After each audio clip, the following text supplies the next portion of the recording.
반갑습니다. 돌집사TV입니다. 자, 이번 시간에도 마찬가지로 중요한 내용들만 빠르게 외워야 될 것만 외우고 넘어가도록 하겠습니다. 자, 5과목 유압이죠? 자, 마찬가지 중요한 내용 굉장히 많이 나옵니다. 자, 오일 탱크가 있는데, 자, 이 오일 탱크의 구성품에 대해서 한번 알아보겠습니다. 자, 먼저 스트레이너가 있습니다. 흡입구에 설치되어 있어서 이제 불순물이 혼입되는 것을 방지를 해준 역할이고요. 자, 배플, 기포의 분리 및 제거 역할을 해준 친구고요. 자, 드레인 플러그, 오일 탱크 내 오일을 전부 배출시켜주는 마개라고 보시면 됩니다. 그리고 주입구 캡은 마찬가지 주입계 마개고요. 자, 유면계, 오일의 적정량을 측정해주는 친구입니다. 자, 그리고 탱크에 수분이 들어가면 안 되겠죠. 자, 탱크에 근데 수분이 들어갔다. 그러면 캐비테이션, 공동현상이라고도 하죠. 현상이 발생하는데, 자, 요 내용은 우리 영상 뒤쪽에서 제가 설명드리겠습니다. 자, 이번엔 유압 실린더 한번 보겠습니다. 자, 우리 아시는 것처럼 유압 실린더에는 단동, 복동, 다단 이렇게 세 가지 존재합니다. 자, 단동식부터 볼게요. 자, 유압 펌프에서 피스톤의 한쪽만 유압이 공급되고 리턴은 자중 또는 외력에 의해 이루어진다. 자, 그럼 복동식은 마찬가지겠죠. 자, 피스톤의 양쪽에 압유를 교대로 공급해 양방향의 운동을 유압으로 작동시키는 형상이다. 자, 그럼 다단식은 뭘까요? 자, 유압 실린더 내부에 또 다른 실린더를 내장하거나 하나의 실린더에 몇 개의 피스톤을 삽입한 형식이다. 즉, 다단식은 실린더 안에 또 실린더가 있는 형식을 보통 얘기를 한다 라고 보시면 될 것 같습니다. 자, 그럼 유압 장치 취급과 점검 방법 시험에 나온 친구들 한번 알아볼게요. 자, 오일의 압력이 낮아지는 원인 보겠습니다. 먼저 오일 펌프가 마모됐거나 성능이 노후된 경우에요. 그리고 오일의 점도가 낮거나 계통 내에 누설이 있는 경우입니다. 즉, 오일 펌프에 문제가 있거나 오일의 점도가 낮은 경우, 그리고 계통 내에 누설, 즉 오일의 양이 부족하다 볼 수 있겠죠. 즉 오일 양, 이 세 가지가 오일의 압력에 영향을 미친다고 보시면 될 것 같고요. 유압이 발생되지 않을 때 점검 내용 보겠습니다. 먼저 오일 게스켓이 파손됐는지, 그리고 릴리프 밸브가 고장났는지, 그리고 오일 펌프가 고장났는지 봐야겠죠. 그리고 호스의 파손, 유오일의 유압계 이런 것들을 점검해주면 되겠다라고 외우시면 되겠습니다. 자, 액추에이터 보겠습니다. 자, 유압 실린더, 유압 모터 있는데 유압 실린더는 시험에 자주 안 나오는 편이라서 유압 모터만 외우겠습니다. 자, 유압 모터에는 기어 모터와 베인 모터가 있습니다. 일단 자, 이 유압 모터의 장점은 넓은 범위에서 무단 변속이 가능합니다.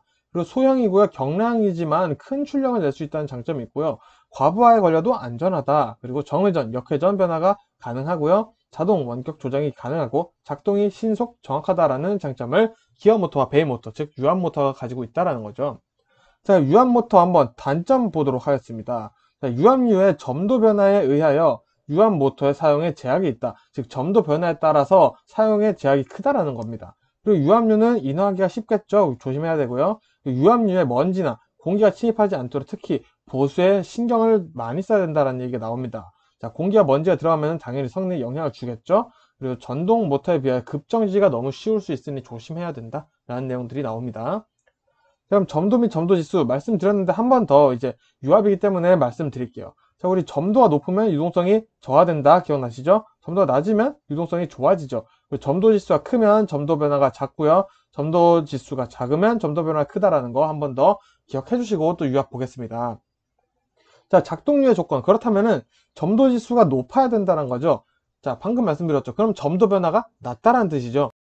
즉 작동률은 점도 지수가 높아야 된다는 얘기가 있습니다. 그리고 윤활성과 방청성이 꼭 있어야 하고요. 이 산화에 대한 변화가 최대한 적어야 됩니다. 그리고 마찬가지로 같은 말이죠. 온도에 따른 점도 지수의 변화가 낮아야 한다. 즉, 요 말인 즉슨 그냥 점도 지수가 높다라는 뜻이죠. 그래서 요 내용이 작동률의 조건에 들어간다라는 거 말씀드리려고 전에 한번 설명드렸고요. 자, 이 유압류에 이제 수분이 생성되는 경우가 있습니다. 자, 그런 경우 어떻게 되는지 한번 보겠습니다. 자, 생성되는 원인, 공기가 먼저 혼입이 돼서 그렇게 됩니다. 자, 이렇게 수분이나 공기가 들어오게 되면은 유압류의 윤활성과 방청성이 굉장히 저하되고요. 자, 요 내용 중요합니다. 유압류의 산화와 열화를 촉진시킨다 하는 거 꼭 알아두시고요. 유압류의 산화와 열화를 촉진시키는 경우가 수분이 들어간 경우가 하나 더 있어요. 자, 오일을 섞어서 혼합해서 사용한 경우 열화와 산화를 일으킬 수 있다는 거 여기서 추가로 같이 알아두시고요. 자, 이렇게 수분이나 공기가 들어오면 유압류의 내마모성을 저하시킨다. 자, 요런 게 지금 유압류에 수분이 들어가는지 알아보는 방법. 유압류 조금을 가열한 철판에 유압류를 떨어뜨려요. 그러면 치익하고 수증기가 많이 난다. 그럼 안에 수분이 있다라고 볼 수 있겠죠.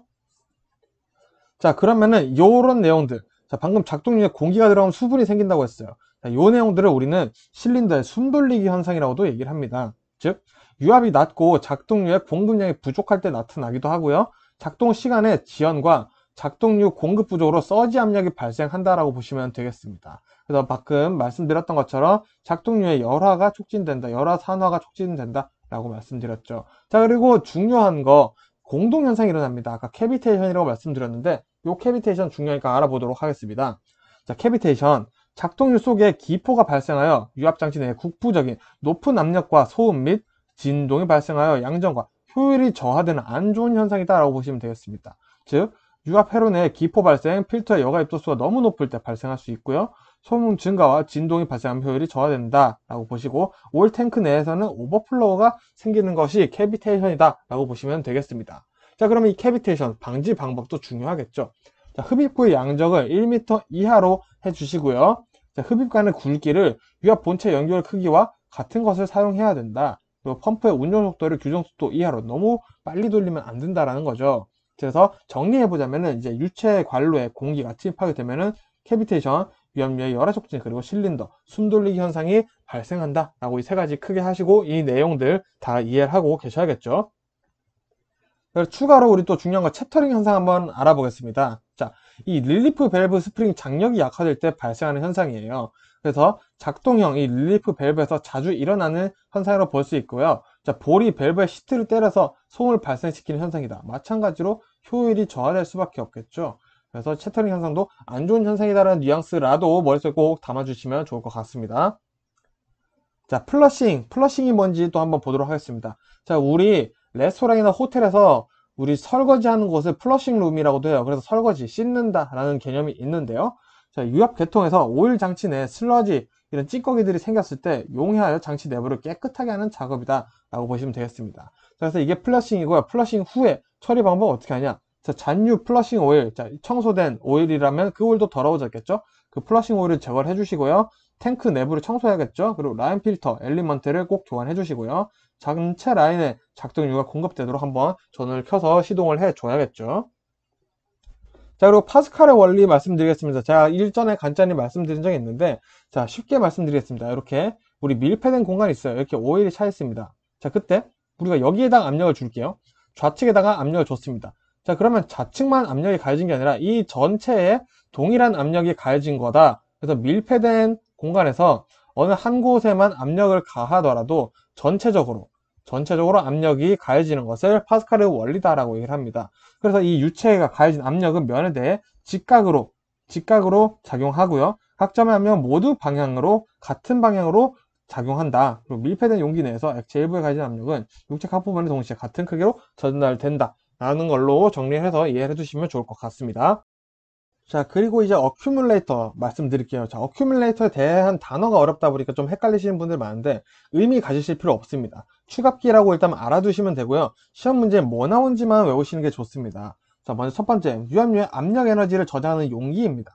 그리고 비상용 유압원 및 보조 유압원으로 사용된다. 자, 지금 보니까 결국에는 유압을 관리하고 저장한다, 이런 개념들이 많이 나오죠.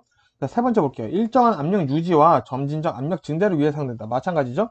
자, 서지 압력과 충격 압력의 흡수, 펌프 맥동의 흡수를 위해 사용되고요. 종료는 스프링식, 공기 압축식은 가스오일식이라고도 한다 라고 봐주시면 되겠습니다. 그래서 어큐뮬레이터는 결국 이 압력을 유지하고 관리하고 저장해주는 용기다, 이런 뉘앙스들만 가지고 있으시면은 문제 푸시는데 대입을 해서 충분히 푸실 만하게 문제가 나오니까 걱정하실 필요 없습니다. 자, 오일실 볼게요. 자, 오일실은 굉장히 중요합니다. 자, 오일실은 기계 오일 누출을 방지를 해줘요. 그래서 실이 봉인하다죠. 그래서 오일을 봉인해준다, 막는다 라고 개념 보시면 되고요. 유압계통을 수리할 때마다 오일실을 항상 교체해줘야 됩니다. 그래서 일회용이다 라고 보시면 되고요. 자, 유압 작동부에서 오일이 새면 가장 먼저 확인할 곳이 오일실이다. 막아놓은 것이 밀봉이 잘 되어 있는지 제일 먼저 확인해 줘야 된다 라고 보고요. 패킹, 이 중에서 중요한 내용들이 뭐냐면은, 자, 대부분 오링, 가장 많이 쓴 형은 오링이다. 자, 오징어 링을 제일 많이 쓴다 라고 이해하시면 되고요. 자, 오일실의 종류가 여러 개 있어요. 또 볼게요. 자, 게스킷. 자, 게스킷이라고 나왔는데, 이게 실인가? 고민하시면 안 돼요. 고정형 실을 우린 게스킷이라고 표현될 수 있고요. 더스트 실. 자, 이건 굴삭기에서 많이 사용되기는 한데, 사실, 유압장치에서 피스톤 로드에 있는 먼지, 물질이 실린더 내로 혼입되는 것을 막아준다. 먼지가 더스트죠. 그래서 더스트를 막아준다 하는 개념으로 봐주시면 될 것 같습니다. 자, 그러면 또 중요한 이제 제어 밸브 친구들 한번 보겠습니다. 자, 이 제어 밸브에는 크게 세 가지가 있어요. 압력 제어 밸브, 유량 제어 밸브, 방향 제어 밸브인데 말 그대로예요. 압력 제어는 압력, 유압을 조절해서 일의 크기를 제어해주는 밸브고요. 유량은 유량, 작동류의 양을 변화시켜서 일의 속도를 제어해주고요. 자, 방향 제어는 말 그대로 유압류의 흐름 방향을 바꾸거나 정지시키거나 막거나 해서 일의 방향을 제어한다 라고 보시면 될 것 같습니다. 개념 일단 간단히 잡아두시고요. 자, 압력 제어 밸브부터 구체적으로 보겠습니다. 자, 먼저 릴리프 밸브 나와요. 릴리프 밸브란 말이 많이 나왔는데 이제서야 설명드리게 됐네요. 자, 유압장치의 과부하 방지와 유압기계 보호를 위하여 최고 압력을 규제하고 유압 펌프의 토출 측에 위치한다. 자, 릴리프 밸브 시험에 같이 따라 나온 단어는 최고 압력을 규제한다. 요것만 외우셔도 됩니다. 굳이 다른 거 외우실 필요 없고요. 확실하게 하신다면 물론 외우는 게 좋겠죠. 그리고 채터링 현상 아까 나왔었죠. 유압계통에서 릴리프 밸브 스프링 장력이 약화되면 채터링 현상이 발생한다. 요거 같이 외워두시고요. 자, 유압을 작동하는 작업장치가 힘이 떨어져요. 이런 경우에는 그러면은 릴리프 밸브를 제일 먼저 체크해 주는 것이 중요하다라는 거 요 세 가지 개념 뉘앙스 잡아두시면 되고요. 자, 리듀싱 밸브 보겠습니다. 자, 감압 밸브라고도 합니다. 그래서 입구 압력을 감압하여 유압 액추에이터의 작동 순서 제어한다. 요거는 통째로 외우시면 되고요. 자, 무브화 밸브, 언로드 밸브라고도 나와요. 어떻게 나올지 모릅니다. 자, 회로 내 압력이 설정 값에 도달하면 펌프의 전유량을 탱크로 방출하여 펌프가 부하걸리지 않게 동력을 절약해준다. 자, 요게 핵심입니다. 무브화 밸브, 언로드 밸브에는 요 핵심 두 줄이 시험에 자주 나오고요. 추가로 보겠습니다. 유압장치에서 두 개의 펌프를 사용할 때 펌프 전체 송출량을 필요로 하지 않을 때 동력의 절감과 기본 상승을 방지한다. 자, 요 밑에 두 줄은 선택사항이십니다. 외우실 분만 외우시면 돼요. 위에 두 줄이 굉장히 중요합니다. 자, 그리고 시퀀스 밸브 있어요. 시퀀스 밸브 시험 문제 무조건 2개 이상의 분기회로. 요 단어 무조건 같이 나옵니다. 굳이 외우실 필요 없어요. 다른 부분들. 자, 2개 이상 분기회로 시퀀스 밸브 바로 찍으시면 되고요. 자, 카운터 밸런스 밸브. 자, 실린더가 중력으로 인하여 제어속도 이상으로 낙하하는 것을 방지해준다. 자, 우리 이거 지게차 같은 경우에서는 우리 포크에 사용이 되겠죠. 자, 그래서 요거 같이 이해를 해주시면 될 것 같습니다. 자, 요번엔 방향 제어 밸브 보도록 하겠습니다. 자, 먼저 제일 시험에 자주 나오는 친구 체크 밸브죠. 자, 유압 회로에서 오일의 역류를 방지합니다. 그래서 잔류 압력을 유지해주고요. 유압류의 흐름을 한쪽으로만 흐르게 해줘요. 그래서 이 같은 말이에요. 사실 오일의 역류를 방지한다는 것 자체가 유압류의 흐름을 한쪽으로만 흐르게 한다는 말이죠. 그래서 요 두 줄 굉장히 중요하고요. 체크 밸브 통째로 외워주시면 되고요. 자, 스풀 밸브 축 방향으로 이동하여 오일의 흐름을 변환한다. 감속 밸브 유로를 서서히 개폐해 작동체의 발진, 정지, 감속 변환 등을 충격 없이 행하는 밸브이다. 그리고 셔틀 밸브 2개 이상의 입구, 출구는 1개, 저압측은 통제, 고압측은 통과. 그래서 요 방향 제어 밸브 제가 지금 써놓은 내용들만 외우시면 돼요. 교재 보시면 내용 진짜 깁니다. 그거 다 외우시는 게 더 힘드실 거예요. 자, 유량 제어 밸브 보겠습니다. 자, 아까 유량을 조절해서 운동 속도를 제어한다라고 했죠. 그래서 스로틀 밸브, 오일이 통과하는 관로를 줄여서 오일량을 조절하는 거고요. 압력 보상 유량 제어 밸브는 항상 일정한 유량을 보내는 친구다 라고 보시면 되고요. 온도 압력 보상 유량 제어 밸브는 점도 변화의 영향을 줄여주는 친구다 보시면 되겠고요. 분류 밸브, 유량을 제어하고 유량을 분배한다. 이렇게 힌트가 나올 거고요. 니들 밸브, 내경이 작은 파이프에서 아주 미세하게 유량을 조절하는 친구의 니들이다. 니들, 우리 바늘 같죠? 바늘, 니들 바늘이죠. 바느질을 니들이라고 하죠. 그래서 아주 미세하게 유량을 조절하는 게 니들 밸브다. 그래서 우리 스로틀 밸브와 니들 밸브, 요 분류 밸브 세 가지는 꼭 확실히 외워두시면 좋을 것 같습니다. 자, 그리고 이제 유압 펌프에 대해서 한번 마무리 해보겠습니다. 자, 유압 펌프의 크기는 주어진 속도가 그때 토출량으로 표시를 하죠. 그래서 우리 GPM, LPM이라는 단어를 많이 사용하기도 하고요. 토출량의 단어는 리터 per minute이죠. 그리고 GPM 이렇게 사용한다라는 거, 요 단어들 시험에 나올 수 있으니까 어떻게 쓰이는지 이게 뭘 의미하는지 알아두시면 좋을 것 같습니다. 자, 그리고 중요한 기어 펌프 한번 보겠습니다. 자, 기어 펌프 특징 볼게요. 구조가 간단하고 고장이 적어요. 다루기 쉽고 가격이 저렴하고요. 유압, 작동류의 오염에 비교적 강한 편이다. 정용량형 펌프이다. 흡입 능력이 크고 소음이 비교적 크다. 그리고 회전수가 변하면 오일 흐름의 용량이 변한다 라는 거 6가지 잘 외워두시고요. 6번은 꼭 암기해 두시면 좋을 것 같습니다. 자, 그리고 베인 펌프로 펌프 마무리하겠습니다. 자, 편심 펌프라고도 합니다. 자, 케이싱에 접합하여 베인이 편심된 회전축에 끼워져 회전하면서 액체를 흡입축에서 토출축으로 밀어낸다. 지금 무슨 말이냐? 이 베인은 날개를 의미합니다. 그래서 이 펌프라고 하면은 우리가 오일 펌프 이런 걸 얘기를 하는데 펌프 퍼서 올리는 거예요. 베인 펌프. 이 날개로 오일을 퍼서 퍼서 올려준다. 이 액체를 퍼서 올려준다라는 개념이 있습니다. 그래서 시험 문제에서는 아마 퍼올리다 이런 느낌으로 시험 문제 나올 수 있으니까 요 날개로 퍼올린다. 요 개념을 꼭 알아두시고요. 지금 계속 퍼올리다, 배연펌프 퍼올리다 얘기 드리고 있습니다. 배연펌프의 특징, 맥동이 적고 소형, 경량이면 수명이 길다. 간단하고 성능이 좋으면 보수가 쉽다. 싱글형과 더블형이 있고 토크가 안정돼 소음이 적다.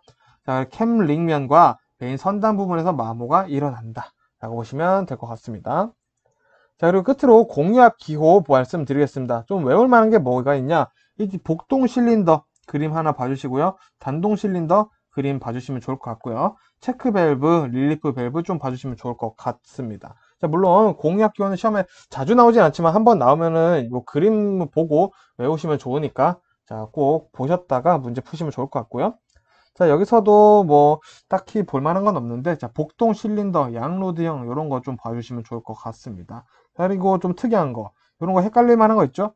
자, 이거 실린더가 아니죠. 기계 조작 방식에 대해서 얘기를 하고 있는 것이다 라고 해서 이런 공유압은 눈으로 충분히 외우시면 되니까 마음 편하게 일치정지 했다가 한두 번 봐주시면 아마 시험 보실 때 푸실 수 있을 겁니다.